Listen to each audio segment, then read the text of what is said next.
Hi friends, ఈరోజు అయితే మనం చేసుకుంటున్నాం ఎగ్ ఈజీ కర్రీ. దీనికోసం 4 ఉల్లిపాయ ముక్కల్ని కట్ చేసి పెట్టుకున్నా.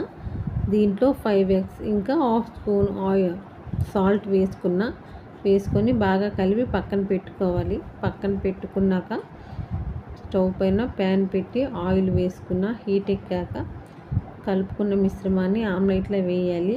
ఆమ్లెట్లో వేసాక బాయిల్ అయ్యాక రిటర్న్ చేసి సైడ్ పెట్టుకోవాలి. ఇంకో ప్యాన్లో ఆయిల్ వేసి హీట్ ఎక్కాక పోపు దినుసులు, ఉల్లిపాయలు, పచ్చిమిరపకాయలు, కరివేపాకు వేసుకోవాలి. ఇది బాగా మగ్గాక ఇందులో చింతపండు నీరుని కొద్దిగా వేసుకోవాలి.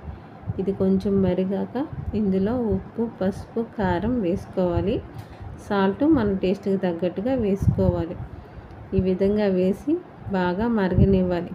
కొద్దిగా దగ్గర అయినది అని అనిపిస్తే ముందుగా మనం తీసుకున్న ఆమ్లెట్ ఈ విధంగా కట్ చేసుకోవాలి. కట్ చేసుకున్న ఆమ్లెట్ ముక్కలని దీంట్లో వేసుకోవాలి.